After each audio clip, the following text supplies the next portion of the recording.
ప్రభు అయినటువంటి యేసుక్రీస్తు పరిశుద్ధ నామం పేరిట సియోను స్వరము టీవీ ప్రేక్షకులైన మీ అందరికీ కూడా ప్రభు అయిన యేసుక్రీస్తు పేరిట ప్రైజ్ ద లార్డ్, దేవునికి స్తోత్రం కలుగును గాక. మీరంతా బాగున్నారు కదండి. ప్రభు అయినటువంటి యేసుక్రీస్తు దయ వల్ల, ఆయన కృపచేత మనం ఇంతవరకు ఆయన సజీవమైన రెక్కల నీడలో కాపాడబడి కనికరించబడి మరి ఈరోజు మనము ఈ విధంగా ఆరోగ్యవంతులమై సమాధానకరంగా సంతోషంగా జీవిస్తున్నామంటే దేవాతి దేవుని ఎంతగానో మనం ప్రభువును మహిమపరచవలసిన బాధ్యత మనందరి మీద ఉన్నది. సియోను స్వరం అనే ఆధ్యాత్మికమైన కార్యక్రమాల్ని క్రమం తప్పకుండా వింటున్న మీ అందరినీ దేవుని వాక్యం వినడానికి మిమ్మల్ని ఆహ్వానిస్తున్నాను. వచ్చి దయచేసి ఇటు అటు తిరగకుండా టీవీ ముందు మరి కొద్ది నిమిషాలు, ఒక 20 నిమిషాలు మీరు కుదురుగా దేవుని మాటలు వినటానికి మీరు కూర్చున్నట్లయితే నిశ్చయంగా దేవుడు ఈ దినమందు ఈ వర్తమానం వినిన వెంటనే ప్రభుని జీవితంలోని ఇంటిలో దేవుడు ఒక నూతనమైన కార్యం చేయటానికి దేవుడు ఇష్టపడుతున్నాడు. నా ప్రియమైనటువంటి సహోదరుడా, మరి గడిచిన సంవత్సర కాలము నుండి నిర్విరామంగా ప్రతి వారం టెలికాస్ట్ అవుతున్న ఈ ఆధ్యాత్మికమైన సియోను స్వరం అనే ఈ కార్యక్రమాన్ని మరి నిజామాబాద్ సియోను సావాసం సంఘ బిడ్డలు ఎంతో మరి వ్యయ ప్రయాసములతో ఈ కార్యక్రమాలను మీకు అందిస్తూ ఉన్నారు. మరి కార్యక్రమాలను అందిస్తున్న బిడ్డలను దేవుడు అత్యధికంగా ఆశీర్వదించునుగాక.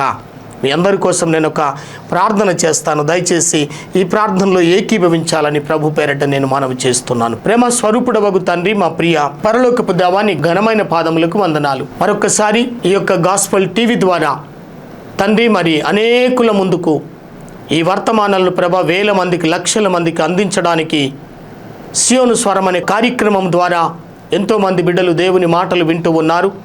యేసు నామములో వారి మీదికి నీ దివ్యమైన సన్నిధి దిగివచ్చునుగాక. వారి శరీరాలున్న బలహీనతలు తొలగిజేసి ఇప్పుడే వారిని ముట్టి లేవనెత్తి బలపరిచి దేవుని మాటలు వినున్నట్లుగా నువ్వు అద్భుతమైనటువంటి కార్యాలు ప్రతి బిడ్డకు దయచేయండి. జీవం గల దేవుని పేరట ఈ సమయమందు ఈ మాటలు వినడానికి మేము సిద్ధపడుతున్నాం. ఈ మాటలు అందించుట కొరకు, కార్యక్రమాన్ని సిద్ధపరచడానికి కొరకు మరి స్పాన్సర్ చేసిన కుటుంబాలను ఆశీర్వదిస్తున్నాను. మీరు ఆశీర్వదించండి. వారి ఇంట్లో అద్భుతాలు చేయండి నాయన. వారి కోరికలను సిద్ధింపచేయండి నాయన. తండ్రి, వారి ఆలోచనలను సఫలము చేయమని ప్రార్థన చేస్తున్నాం. ఈ యొక్క టీవీ కార్యక్రమాలను మీరు బలపరిచి స్థిరపరచండి. ఇంకా మేము ముందుకు సాగడానికి కృప చూపండి. విశేషంగా టీవీ ముందు కూర్చొని ప్రార్థనలో ఏకీభవిస్తున్న బిడ్డలను ఇప్పుడే నువ్వు దర్శించండి. మేము దేవుని మాటలు వినడానికి సిద్ధపడుతున్నాం. నువ్వు మాతో మాట్లాడండి, అద్భుతాలు చేయండి. ఘనత, మహిమ, ప్రభావాలు మీకు సమర్పించుకుంటున్నాం. యేసు పరిశుద్ధ నామమున ప్రార్థించి వేడుకుంటున్నాము తండ్రి, ఆమెన్. ప్రభునందు ప్రియులారా, ఈ ప్రత్యేకమైనటువంటి సమయంలో మీ ముందు నిలబడడానికి నా ప్రభు నన్ను ఒక చిన్న పాత్రగా వాడుకుంటున్నాడు. నా దేవునికి నేను ఎంతగానో మరి కృతజ్ఞుడను, దేవుణ్ణి ఎంతగానో స్తుతిస్తూ ఉన్నాను. మరి సియోను సావాసం సంఘ బిడ్డలు మా కోసం ప్రార్థన చేస్తున్నారు. ఈ కార్యక్రమాల కొరకు స్పాన్సర్ చేస్తూ ఉన్నారు. మరి దేవుడు ఒక్కొక్కరిని ఒక్కొక్క విధంగా అంచెలంచెలుగా వారిని అభివృద్ధి పరుస్తున్నాడు. వారి కుటుంబాల్లో దేవుడు అద్భుతాలు చేయించున్నాడు. మరి గొప్ప కార్యాలు చేయించున్నాడు. దేవుడు స్వస్థతలు వారికి అనుగ్రహిస్తున్నాడు. కనుక ఈ మాటలు వింటున్నటువంటి నీవు ఎవరైనా సరే, పరిశుద్ధాత్మ దేవుడు నిన్ను కనుక ప్రేరేపించినట్లయితే నీవు కూడా ఈ యొక్క పరిచర్యలో నువ్వు పాలిభాగస్తుడు కావడానికి నిన్ను నేను ఆహ్వానిస్తూ ఉన్నాను. సహోదరుడా, సహోదరి, మేలు పొందడమే కాకుండా మరి పొందినటువంటి మేలుకు మనం కృతజ్ఞత కూడా కలిగి ఉండాలని దేవుని వాక్యం మనకు హెచ్చరిస్తూ ఉంది. గడిచిన సంవత్సర కాలం నుండి మేము ఈ యొక్క కార్యక్రమాలను మీకు అందిస్తూ ఉన్నాం. ఖర్చుతో కూడినటువంటి పని గనక మరి దీని వెనకాల చాలా ఖర్చు ఉంది.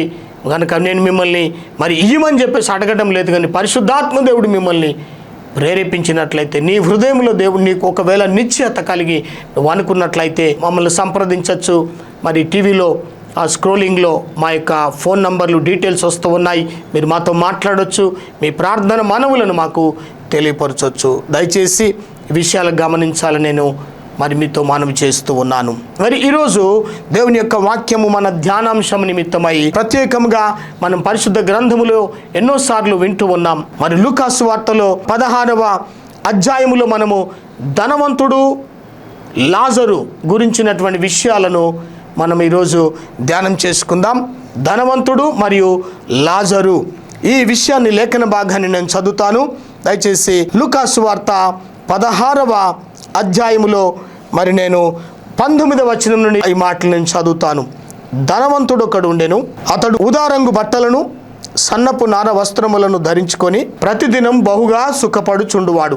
లాజరు అనొక దరిద్రుడు ఉండెను. వాడు కురుపులతో నిండిన వాడై ధనవంతుని ఇంటి వాకిట పడి ఉండి అతని బల్ల మీద నుండి పడు రొట్టె ముక్కలతో ఆకలి తీర్చుకొనగోరెను. అంతేకాక కుక్కలు వచ్చి వాని కురుపులు నాకెను. ఆ దరిద్రుడు చనిపోయి దేవదూతల చేత అబ్రహాము రొమ్మున ఆనుకొనుటకు కొనిపోబడెను.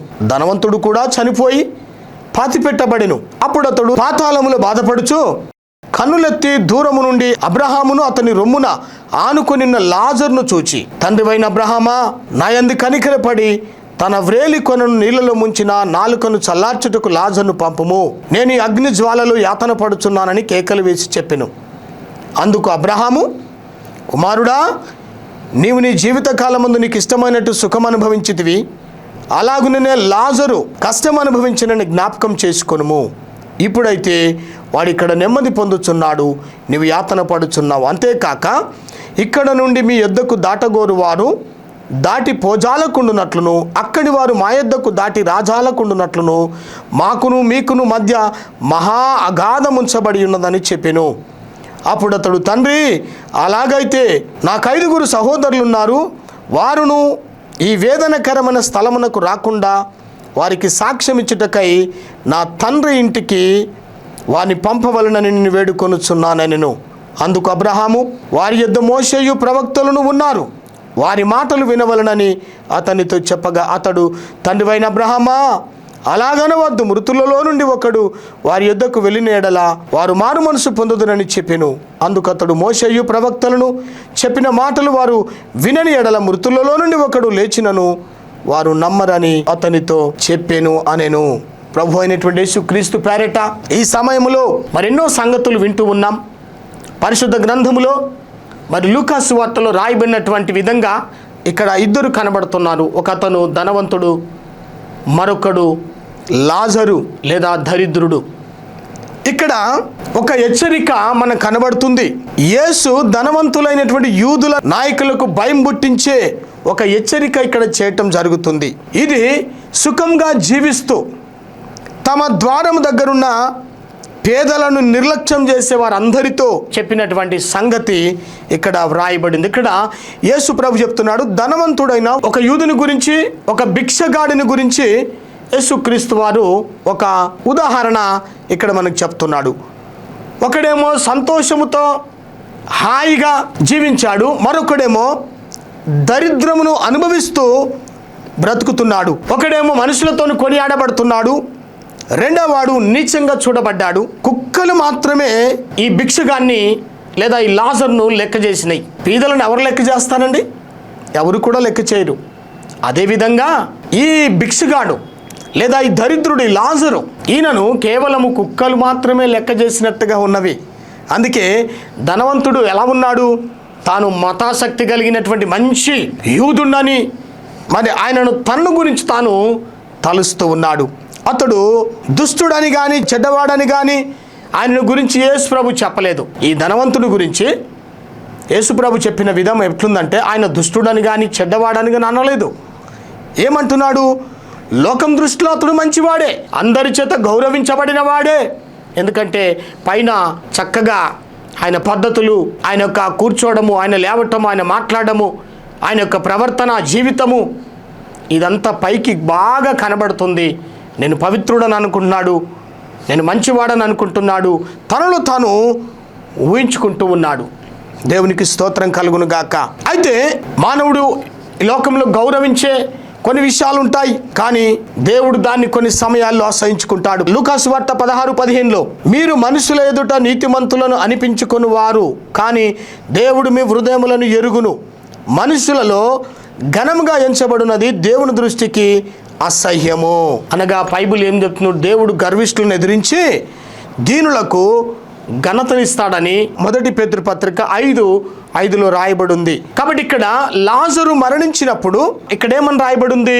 లాజరు అనొక దరిద్రుడునెను, అతను కురుపులతో నిండిన వాడై ధనవంతుని ఇంటి వాకిట పడి ఉండి అతని బల్ల మీద నుండి పడి రొట్టె ముక్కలతో ఆకలి తీర్చుకొనగోరెను. అంతేగాక కుక్కలు వచ్చి వాని కురుపులు నాకనంటే మానవులు లేరు, ఆయన దగ్గర ఎవరు లేరు. చివరికి కుక్కలే వచ్చి ఆయనను పరామర్శిస్తున్నాయి, కుక్కలు నాకుతున్నాయి. దేవునికి స్తోత్రం. అయితే ఆ దరిద్రుడు ఒకరోజు చనిపోయినాడు. చనిపోయినటువంటి ఈ దరిద్రుడు దూతల చేత అబ్రహాము రొమ్మున ఆనుకోవడానికి ఆయన కొనిపోబడ్డాడు. ధనవంతుడికైనా చావు తప్పదు, దరిద్రుడికైనా చావు తప్పదు. ఈరోజు మనకైనా ఎప్పుడైనా ఏ సమయమునైనా మరి మరణం అనేటువంటిది అందరికీ వస్తుంది.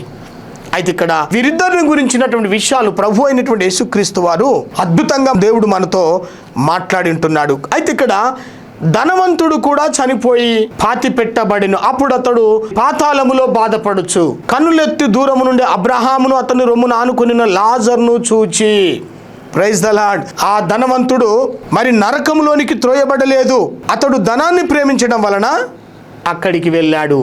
ధనవంతులు అందరూ వెళ్ళరు నరకానికి. ఇది గుర్తుపెట్టుకోండి.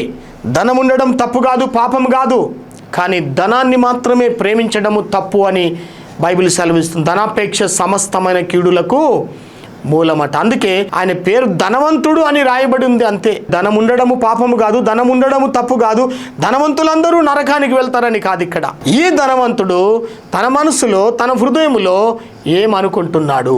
నాలాగెవరు లేరు, ఈ వ్యక్తి వల్ల నేను లేను, నా భక్తి బాగుంది, నాకు చాలా డబ్బు ఉంది, నాకు మంచి వస్త్రాలు ఉన్నాయి, నాకు మంచి స్థితి ఉంది అని అనుకుంటున్నాడే తప్ప ఆ విధంగా ధనాన్ని ప్రేమించడమును బట్టి ఆయన నరకానికి వెళ్ళిండు. కానీ ఈ ధనం ఉండడాన్ని బట్టి వెళ్ళలేడు, ధనమును ప్రేమించడాన్ని బట్టి వెళ్ళాడు. కాబట్టి సహోదరుడా, ఈరోజు నీ దగ్గర ఎంత ధనం ఉన్నా సరే ధనాన్ని నువ్వు ప్రేమించకూడదు. ధనము నీ కొరకు కానీ నీవు ధనం కొరకు కాదు. ఈ ధనవంతుడు ధనం కోసమే బ్రతికినట్టుగా మరి ఇక్కడ మనం గ్రహించగలుగుతూ ఉన్నాం. అతడు తన ధనాన్ని పేదల కోసము ఖర్చు చేయటం లేదు.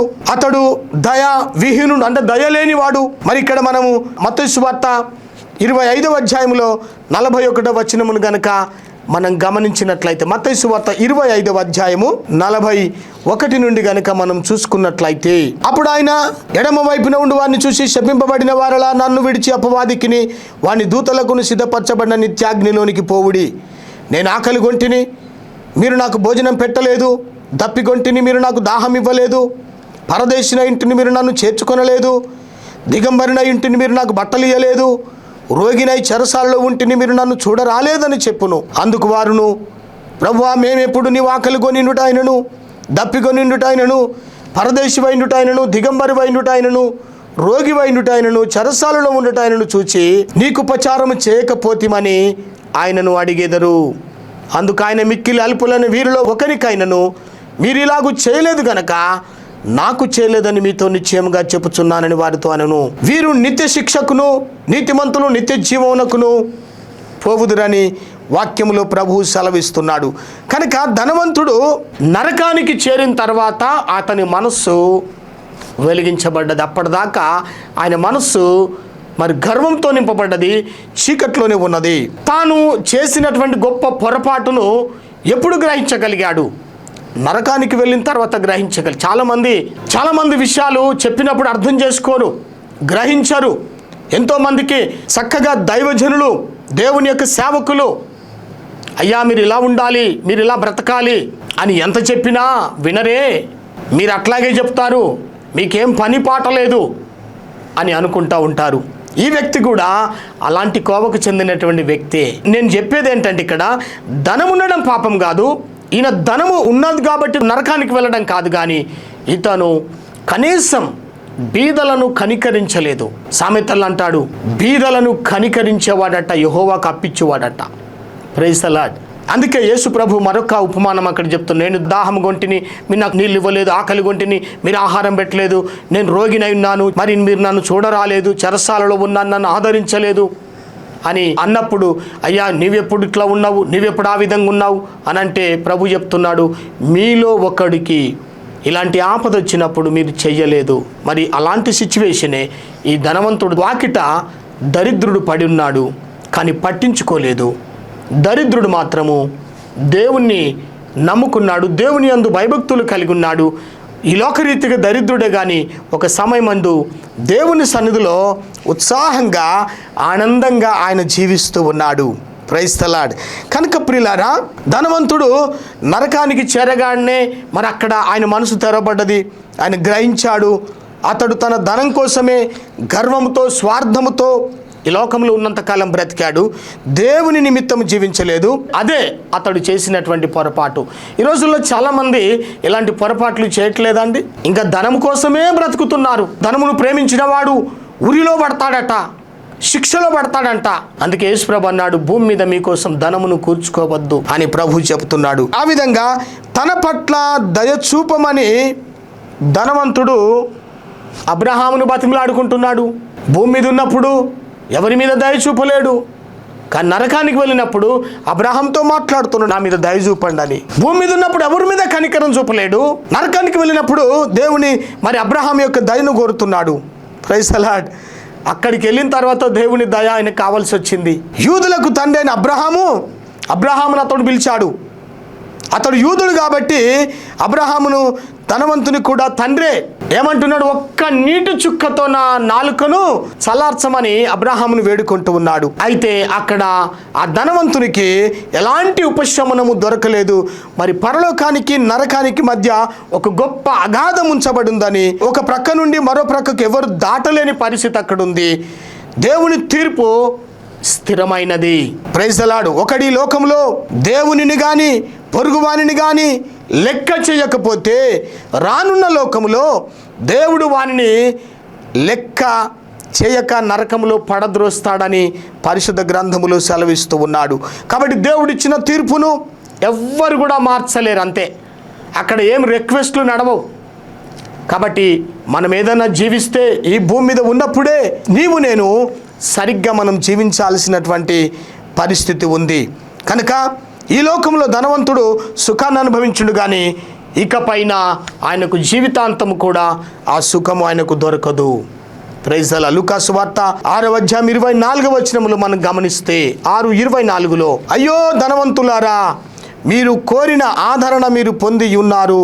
Praise the lord. కాబట్టి నా ప్రియమైనటువంటి స్నేహితులారా, ఇంకా మనకు సమయం ఉందే.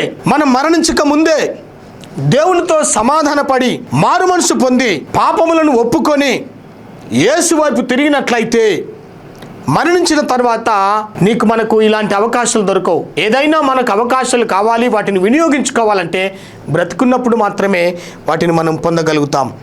కనుక ప్రియులారా, ఈరోజే దేవుడు నీతో మాట్లాడుతున్నాడు. నువ్వు ధనవంతుడవా? సంతోషమే, నేను కూడా సంతోషిస్తున్నాను. ధనం ఉండడం పాపం కాదు, ధనాన్ని ప్రేమించడం పాపం, ధనం కోసమే బ్రతకడం పాపం. Praise the lord. కనుక నీవు ఈ రోజే మారు మనసు పొందితే, మనం ఎప్పుడు ఏమైతాం మనకు తెలియదు, ఏ రోజు మరణిస్తాం మనకు తెలియదు. కాబట్టి రేపటికి వాయిదా వేయకు.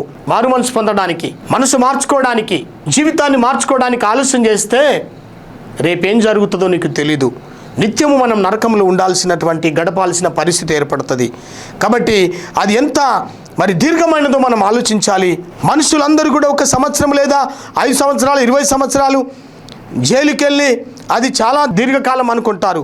అయితే ఈ లోకంలో తప్పులు చేసిన వాళ్ళు ఒక 5 ఏళ్ళు 10 ఏళ్ళు 20 ఏళ్ళు జైల్లో ఉండేస్తే అయ్యో నా జీవితం అంతా అక్కడే గడిపినాను అనుకుంటారు. కానీ ప్రియులారా, నరకంలో నిత్యత్వము కూడా అలాంటిదే.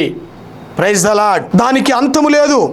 కనుక నేను ధనవంతుడను కాను గనుక ఇది నాకు వర్తించదని ఎవ్వరు కూడా అనుకోవడానికి వీలేదు. ఒకవేళ నువ్వు కేవలం ఇది ధనవంతులకు మాత్రమే కాదు, అది ధనవంతులకు సంబంధించింది, నాకేం ధనం ఉంది, నాకేం అక్కర్లేదు అని అనుకోకు. Praise the lord. దేవునికి స్తోత్రం కలుగును గాక. కనుక ప్రియులారా, స్వార్థానికై ఆస్తి సంపాదించే వారికి మరి పొరుగువానికి సహాయం చేయడానికి, నేనేమి సహాయపడడానికి దేవుని పట్ల ధనవంతుడు కాని వానికి, వీరందరికీ కూడా ఈ ఉపమానము వర్తిస్తుంది. కాబట్టి ప్రతి ఒక్కరూ నేనేమి వెతుకుతున్నాను, నువ్వు బీదమైనా సరే, నువ్వు ధనవంతుడవైనా సరే, ఎలాంటి ధనాన్ని నువ్వు కోరుకుంటున్నావు? ఆత్మ సంబంధమైన ధనాన్నా, లేక ఈ లోక సంబంధమైనటువంటి ధనాన్నా? నేను దేవుణ్ణి సేవిస్తున్నానా లేక ధనాన్ని సేవిస్తున్నానా? నా యజమాని దేవుడా లేక ధనమా అని ఈరోజు మనం ప్రశ్నించుకోవలసినటువంటి అవసరత ఎంతైనా ఉంది. కాబట్టి పేదవాడు కూడా ధనమును దేవునిగా చేసుకోవచ్చు. కాబట్టి ఈ ఉపమానం ప్రతి ఒక్కరిని గురించి దేవుడు ఇక్కడ ఈ ధనవంతుని గురించి, లాజరు గురించి, ఈ ఇద్దరు గురించి మనకు చెప్తున్నాడు. కాబట్టి ధనవంతుడు తనకిక నిరీక్షణ కానీ విశ్రాంతి కానీ దొరకదని గ్రహించినప్పుడు అతనికి తన కుటుంబము మరి సజీవులై ఉన్న తన 5 సహోదరులు గుర్తుకొచ్చారు. దేవునికి స్తోత్రం. ఎప్పుడు గుర్తుకొచ్చారు? నరకానికి వెళ్ళిన తర్వాత గుర్తుకొచ్చారు. లాజర్ను పంపి అయ్యో వారిని హెచ్చరించమని అతడు అబ్రహామును వేడుకున్నాడు. నేను ఏ పరిస్థితిలో ఉన్నానో వాళ్ళకి తెలియజేయి, ఇప్పుడు నా పరిస్థితి ఏందో వాళ్ళకి పోయి చెప్పు, నరకం ఎలా ఉంటుందో వాళ్ళకి వివరించు, అప్పుడు వారి స్థలానికి రాకుండా ఉండేటట్లు వారు మారు మనసు పొందుతారని ఆయనతో చెప్తూ ఉంటున్నాడు. కనుక ప్రియులారా, దానికి అబ్రహాం అంటున్నాడు, వారికి కొత్తగా ఏ హెచ్చరిక కూడా అవసరం లేదు, వారి వద్ద మోషేయు ప్రవక్తలను ఉన్నారని ఇక్కడ మరి అబ్రహాం గారు సెలవిస్తూ ఉన్నారు. పాత నిబంధన చదివి దానికి విధేయులైనా చాలు, వారు దాన్ని నమ్మకపోతే లాజర్ను కూడా నమ్మరు అని అన్నారు. Praise the lord. కనుక ధనవంతుడు మరణించిన ఒకడు వెళ్ళి చెప్పినచో నమ్ముదురు అని జవాబిచ్చాడు. అయితే అబ్రహాము ఇప్పటి వరకు నమ్మని వారు, చనిపోయిన వారు తిరిగి లేచినను వారు నమ్మరు అన్నాడు. ఇది ఎంత సత్యం! యేసు మృతులలో నుండి లేచినా యూదులు నమ్మలేరు. యేసు ప్రభు చనిపోయి తిరిగి లేచాడని ఇప్పటికీ కూడా లోకము నమ్మడం లేదు. యేసు ప్రభు చనిపోయి తిరిగి లేచాడని ఈ లోకం నమ్మడం లేదు, గుడ్డితనంలో ఉంటున్నది. ఆయన శరీరాన్ని ఎవరో ఎత్తుకొని పోయారని అప్పుడే చెప్పారు. చూడండి, ఎవరో ఎత్తుకొని అక్కడ మాట్లాడుతున్నారు, మేము నిద్రపోయినప్పుడు ఆయనను ఎవరో వచ్చి ఎత్తుకుపోయిందని మీరు చెప్పడని అక్కడ యూదుల అధికారులు మాట్లాడుతున్నారు. నిద్రపోయినప్పుడు ఎవరో వచ్చి ఎత్తుకుపోయింది వాళ్ళకేం తెలుసు అండి? ప్రైజ్ ది లార్డ్, దేవునికి స్తోత్రం. కాబట్టి ధనవంతులు అందరూ నరకానికి పోతారని, ఇక్కడ పేదలందరూ పరలోకానికి వెళ్తారని ఈ ఉపమానం చెప్పడం లేదు. కొంతమంది ధనికులు పరలోకానికి వెళ్ళొచ్చు, పేదలు చాలామంది నరకానికి కూడా పోవచ్చు. పేదలు ధనికులు పరలోకంలో ప్రవేశించడానికి ఒకే ఒక తాలపు చెవి ఉంది, అదే విశ్వాసం. ధనవంతుడు మారు మనసు పొంది ఉంటే పేదవానిపై దయ చూపేవాడు, తన ధనంతో పొరుగువానికి సహాయపడేవాడు, అప్పుడు అతడు పరలోక రాజ్యంలో ప్రవేశించేవాడు. అదేవిధంగా మరి పేదవాడు పరలోకానికి చేరేవాడు కాడు. అతడు దేవునిపై కోపించి విశ్వసించడానికి నిరాకరించేవాడు, అయితే అతడు నరకానికి వెళ్ళేవాడు. కాబట్టి ధనవంతులు కానీ పేదలు కానీ ఎవరైనా పరలోక రాజ్యానికి చేరడము ఒకే ఒక మార్గం, అదే ఇరుకు మార్గం, అదే యేసు మార్గం. దానిని కనుగొనేవారు కొద్దిమంది మాత్రమే అని మత్తయి సువార్త 7:14 అంటున్నాడు. అది క్రీస్తునందలి విశ్వాసము, మారు మనసు అనేది. కనుక ఇక్కడ ఈ ధనవంతుని వలె నీవు ఒకవేళ జీవిస్తున్నావేమో. ఈ విషయానికి వస్తే దరిద్రులందరూ పరలోకానికి వెళ్తారు, ధనవంతుడు నరకానికి వెళ్తారని కాదు ఉద్దేశం. ధనవంతుడు ధనాన్ని ప్రేమించకూడదు, తనకున్న ధనాన్నితో దేవుణ్ణి ప్రేమించాలి, పేదలను కూడా ప్రేమించాలని ఈ వాక్యం ద్వారా నీవు నేను తెలుసుకుంటున్నాం. ప్రియులారా, ఈ లోకంలోనికి మనం ఏం తీసుకొని రాలేదు, లోకాన్ని విడిచిపెట్టి వెళ్ళేటప్పుడు ఏం తీసుకొని కూడా వెళ్ళలేం. కాబట్టి ధనవంతుడు ఎవరిని లెక్క చేయకుండా తను మాత్రమే ఆనందంగా జీవించాడు. భూమి మీద కొంతకాలమే ఆనందం, చిరకాలం యుగ యుగాలు నరకములో యాతన పడకుండా నువ్వు ఉండాలంటే ఈరోజు నువ్వు మారు మనసు పొందు, యేసుక్రీస్తుని సొంత రక్షకునిగా అంగీకరించి విశ్వాసములో జీవించు. ఆ ప్రభువు నిన్ను అత్యధికంగా తప్పకుండా దేవుడు నిన్ను దీవిస్తాడు, నిన్ను ఆశీర్వదిస్తాడు. కాబట్టి ఆ పరలోక రాజ్యంలో ఉండడానికి కొరకు అది నిత్యత్వము, నిత్య జీవం. అది ఆ నిత్య జీవం ఇవ్వడానికి కొరకే యేసు ప్రభు లోకానికి వచ్చి మరి ఈ ఇద్దరిని గురించి ఒక గొప్ప అద్భుతమైన పాఠాన్ని ప్రభు మనకు నేర్పిస్తూ ఉన్నాడు. కనుక ఈ ధనవంతుని వలె నువ్వు ఉన్నావేమో, నీ రాజు ఎవరు, నీ అధికారి ఎవరు, నీ దేవుడు ఎవరు, ధనమా దేవుడా? గుర్తు చేసుకొని ఒకవేళ నువ్వు ధనాన్నే ప్రేమిస్తే ఈ రోజు నుండి నువ్వు దేవుణ్ణి ప్రేమించడం నేర్చుకో. దేవునికి భయపడు, మారు మనసు పొందు, విశ్వాసంలో జీవించు. తప్పకుండా దేవుడు నిన్ను ఆ నిత్యత్వంలోనికి ప్రభువును మనల్ని నడిపిస్తాడు. అలాంటి కృప దేవుడు నీకు నాకు మనందరికీ ప్రభు అనుగ్రహించునుగాక. ప్రార్థన చేసుకుందాం. ప్రేమ కలిగిన మా ప్రియ పరలోకపు తండ్రి, నీకు వందనం. ఈ సమయమందు ధనవంతుడు లాజరును గురించిన విషయాలను మేము కొంతవరకు విన్నాం. దేవానికి స్తోత్రం. ధనవంతుని వలె లోకంలో ఎంతమంది ధనాన్ని ప్రేమించి నరకానికి వెళ్ళేవారు ఎందరున్నారో ప్రభు, వారు ఇప్పుడే మారు మనసు పొందుదురుగాక. దరిద్రుడైతే ప్రభు నా తండ్రి దేవునికి భయపడి దేవదూతల చేత పరలోకానికి కొనిపోబడ్డాడు. ఆ విధంగా పరలోకంలో ఆ దరిద్రుడు భూమి మీద కొంతకాలం బాధపడ్డాడు, కానీ పరలోకంలో నిత్యత్వములో ఉన్నాడు, ఆనందంగా ఉన్నాడు. ధనవంతుడు కొంతకాలం ఆనందించాడు, కానీ ఆ నిత్య నరకములో నిత్యము బాధను అనుభవిస్తున్నాడు, యాతన పడుతున్నాడు. మమ్మల్ని అందరినీ పరలోక రాజ్యానికి తీసుకువెళ్ళట కొరకే పరలోకం నుండి భూమి మీదకి వచ్చిన యేసు ప్రభువా, నీ యందు విశ్వాసం ఉంచుదురుగాక. ఈ మాటలు వింటున్న ప్రతి బిడ్డను నేను ఆశీర్వదిస్తున్నాను. ఇప్పుడే వారి ప్రభ దేవుణ్ణి ప్రేమించుదురుగాక, విశ్వాసం ఉంచుదురుగాక, మారు మనసు పొందుదురుగాక. దేవుని నిత్యత్వములో, నిత్యరాజ్యములో ప్రతి బిడ్డ ప్రవేశించుదురుగాక. ఘనత మహిమ ప్రభావాలు మీకు సమర్పించుకున్నాం. మీరు అక్కడ ఆలస్యమైతే మరొకసారి ఈ విధంగా కలుసుకొని టీవీ ద్వారా వాక్యం విని మేము ఇంకా ఆధ్యాత్మికంగా మేలు పొందుదుముగాక. ఘనతను మహిమను ప్రభావాలు మీకే సమర్పించుకుంటూ యేసు పరిశుద్ధ నామమున ప్రార్థించి వేడుకుంటున్నాము తండ్రి, ఆమెన్. మన ప్రభువైన యేసుక్రీస్తు కృపా సమాధానములు, తండ్రి అయిన దేవుని ప్రేమ, పరిశుద్ధాత్మని అన్యోన్య సావాసం టీవీ చూస్తున్న మీ అందరికీ, లోకములో ఉన్న సకల పరిశుద్ధులకును ఇప్పుడును సదాకాలము తోడై నీడయుండునుగాక. ఆమెన్. దేవుడు మిమ్మల్ని దీవించి ఆశీర్వదించునుగాక. దేవుని చిత్తమైతే మరలా కలుసుకుందాం. అంతవరకు సెలవు.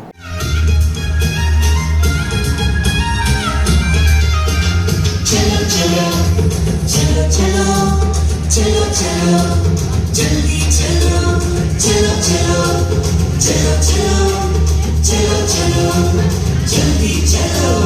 ओ अक्का मेरे साथ आ, ओ अन्ना ना तो तेरा, ओ चिल्ली मेरे साथ आ, ओ चिन्ना ना तो तेरा।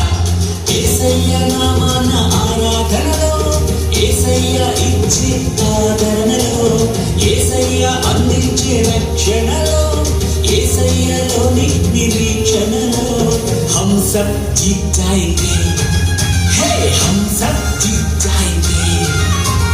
चलो चलो चलो चलो चलो चलो जल्दी चलो चलो चलो चलो चलो चलो चलो जल्दी चलो।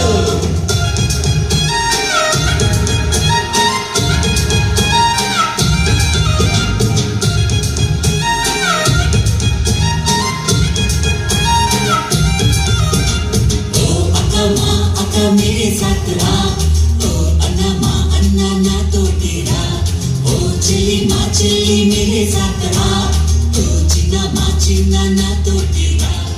ఏసయ్య సన్నిధిలో ప్రార్థించగా, ఏసయ్య వాక్యాన్ని ధ్యానించగా, ఏసయ్య నామాన్ని కీర్తించగా, ఏసయ్య మార్గాన జీవించగా हम सब जीत जाएंगे, हम सब जीत जाएंगे।